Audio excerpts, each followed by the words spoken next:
years old. We're going to look at some of the limiting factors now for the age of the earth based on the scientific evidence. In 1999, they announced in the newspaper, last weekend the world's population topped the 6 billion mark. In 1985, there were 5 billion people on planet Earth. In 1800, there were 1 billion people here. Just about everybody agrees, around the turn of 1800th century, there were about 1 billion people on planet Earth. There's just not much argument about this.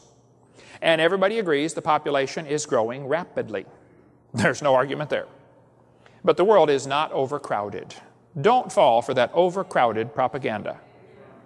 The entire world's population today could fit inside the city limits of Jacksonville, Florida, where we are. This city where you guys live has 25 billion square feet.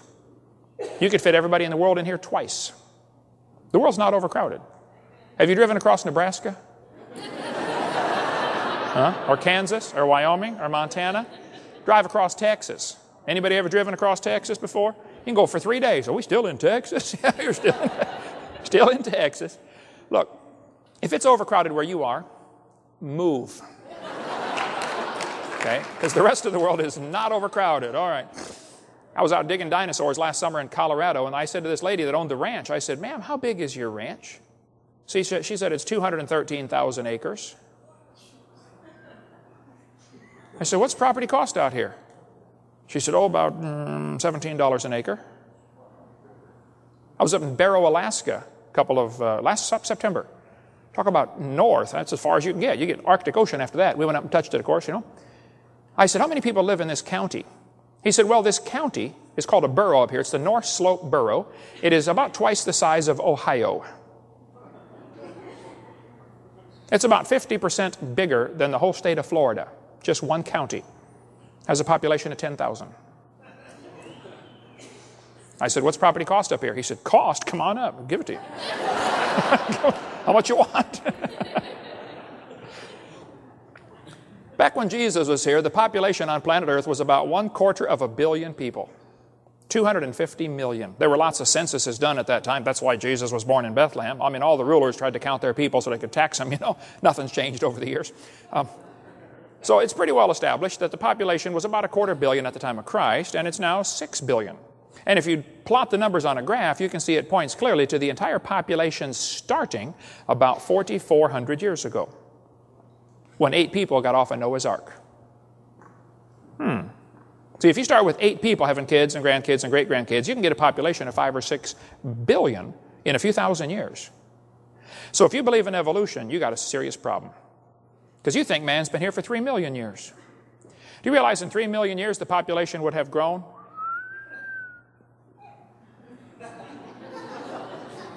Right now there'd be 150,000 people per square inch. That would be crowded. See, God told him pretty clearly to replenish the earth, fill the earth, go have lots of kids.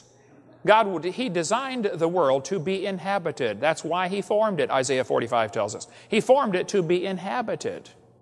He wants lots of people here.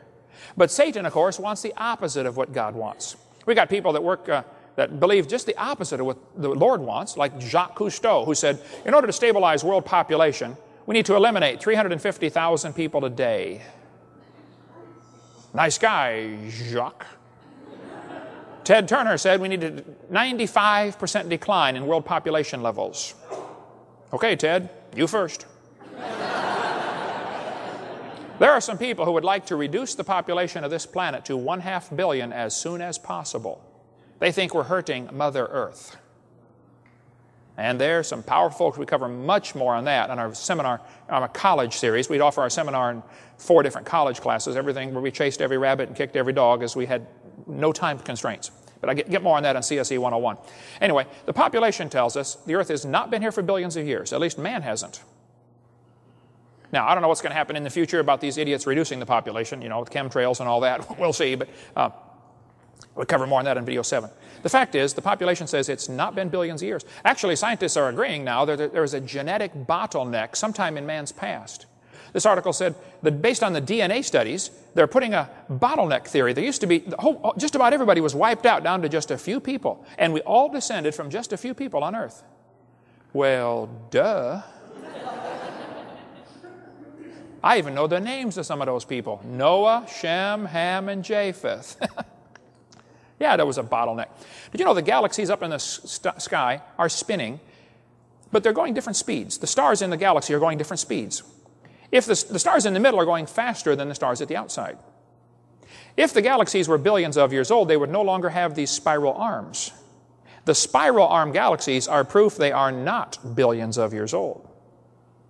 So if somebody wants to believe they are, okay, you believe whatever you want, but it goes against the clear scientific evidence from the galaxies. They cannot be billions of years old. Stars blow up about every 25 to 30 years. If it's a little one, they call it a nova. If it's a big one, they call it a supernova, okay? But about every 25 or 30 years, a star explodes. Well, they search the heavens with the Hubble telescope, and they can not even find 300 supernova rings. Question, if the universe is billions of years old, why aren't there billions of supernova rings? Why less than 300? Which would mean less than 10,000 years. Yeah. Some people say, well, new stars are forming in Crab Nebula. No, there is no evidence of new stars forming. There are some spots getting brighter, and you can interpret that as new stars forming if you'd like, but it's not proof the new star is forming. Could be the dust is clearing and there's a star behind it. Any freshman law student could tear your argument apart in a court of law.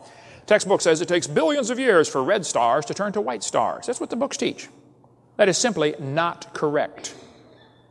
We have overwhelming evidence that stars do change. They fall apart, they burn out. They change from red stars to white stars. There seems to be pretty good evidence for that. But we also have evidence it does not take billions of years. All the ancient astronomers said Sirius was a red star. Everybody just 2,000 years ago was describing Sirius as redder than Mars, one of the red stars. Today, it's a white dwarf. We know what happens in less than 2,000 years. Don't tell me it takes millions of years. That's simply not correct. We have, one good experiment's worth a pound of theory any day. And we've got experimental evidence we can see and test and prove it doesn't happen that long. Some of the planets are still hot, but they're cooling off. They're radiating more heat than they gain from the sun. They can't be billions of years old. It's just not logical to say Jupiter, which is losing heat, is billions of years old. It just can't be. Jupiter has a little moon called Ganymede. Ganymede has a strong magnetic field. When it was discovered about this strong magnetic field, they said, wow, that's strange. That indicates a hot core, and yet Ganymede should have cooled off billions of years ago. I wonder why it still has such a strong magnetic field. Well, I can tell them why. You see, about 6,000 years ago, God created everything. Ganymede's not even 6,000 years old yet. Well, a few days older than that. It's real simple. Saturn has rings around it, but the rings are unstable and they're moving away from the planet. There are all kinds of factors that are affecting the rings of Saturn. Gravitational pulls and things like that. There's a good article about it in the book by Walt Brown, In the Beginning. Saturn's rings cannot be billions of years old. That fits the biblical theory that everything was created about 6,000 years ago. Okay, the moon is going around the earth. How many knew that already? The moon goes around the earth. Okay?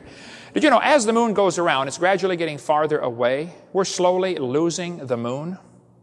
It's only a couple inches a year, about 3 inches a year, so it's no big deal, nothing to worry about. Plus, there's nothing you could do about it anyway, okay?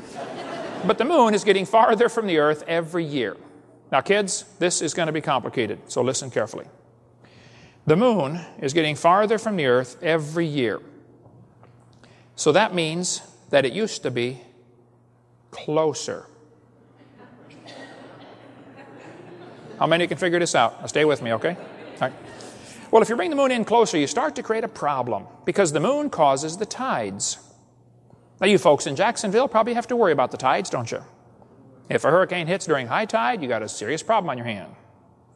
Well, if you brought the moon in closer, the tides would be higher because of a law known as the inverse square law. If you brought the moon into 1/3 the distance, you take the 1/3, inverse it, and square it. It's 9 times the gravitational pull. And if you run all the math on this, you'll find out about 1.2 billion years ago, the moon was whizzing around just above the surface of the earth. Now, way before that, you're going to have a serious tide problem. So that explains what happened to the tall dinosaurs. They got mooned.